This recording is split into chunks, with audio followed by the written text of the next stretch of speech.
When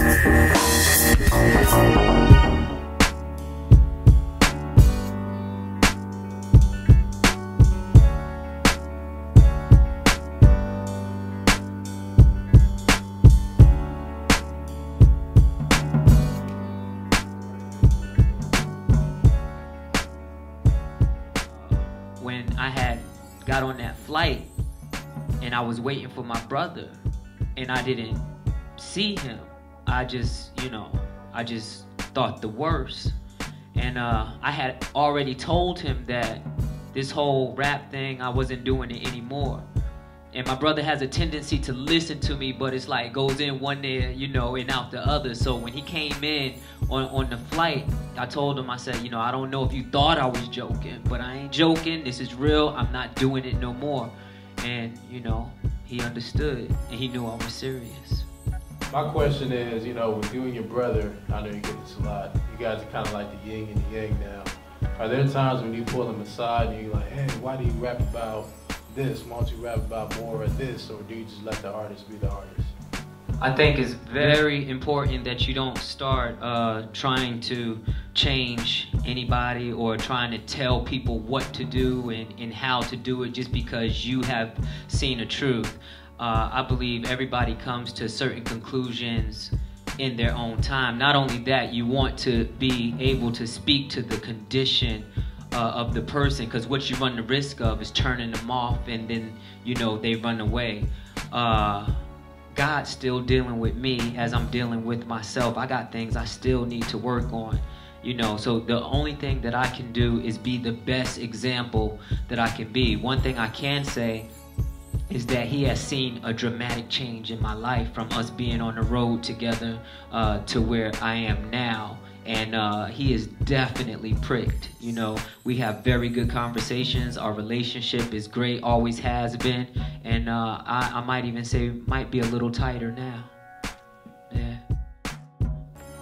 God, he gives me glimpses of where I could be, probably where I should be. And when I was there telling my story, there were revelations that came to me that were so very clear. I could have had any kind of STD from dealing with different women. I could have been killed. We have lost so many friends from the beginning of our rap career to present day. Also, losing our manager and friends to indictments.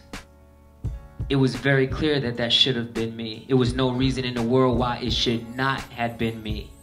And here I am, working on a documentary, and I have the good fortune of sitting here with you guys right now, where I know, where I could have been. So when that hit me, it hit me like a ton of bricks, and I just broke down and am very grateful for it. Are you seeing God move in hip-hop in a new way that you haven't seen before? I like to think that I am.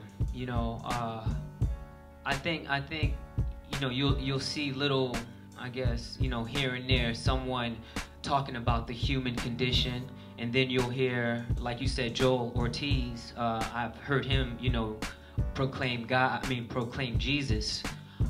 So I do see it, a little more, and I'm also seeing artists taking stands for the social injustices that's going on. So anytime I see something like that, I do get very, very hopeful, That music is something else, bro. And I remember like when we did Grindin', everybody loved that beat so much. And that song literally took 9 months to break. So almost a year, let's say, before it broke and it took, to radio. And by the time you got over that beat and you start paying attention to the lyrics and then understand we talking about selling cocaine, well, now you got to love cocaine too, because you loved the beat for so long. You married it unbeknownst to you. So it's very powerful. Music is a very, very powerful tool, especially if it's misused. You don't look at pastors. You don't even look at the church, to tell you the truth. If you can find a good church that feeds you, then good for you, but we can't look at what man does, or, because people are hypocrites. And you can find a flaw in every single person, you know, in yourself and in me. We can find all kinds of flaws, but even in the Bible, Jesus says, don't do what they do what they say, because the word is unchanging. And you had said something about God looking for you, and that's the same thing I was saying about myself. The Bible says that no one seeks after God. We have all went our own way and have become unprofitable. So it takes sometimes that suffering, like when you said about, you know, having to work in the car and was facing time and all of that. People want to make jokes about people who go to jail and say, oh, you just found God because you went to jail. Nah, homie, that's when you find God, when you are in that suffering, when your bills are paid and your money is right, relationship is right, you got your health, everything is good. No one is seeking after God. It takes that time where you have to go through something in that suffering, and you need some help, where he, you know, he says, in your weakness, my strength is made perfect. So you have to go through something so you can see who he is. To share my story and get the kind of encouragement that I'm getting, you know, from you guys, it means the absolute world to me. So I just want to thank y'all for coming out and sharing in this moment. Thank you very much.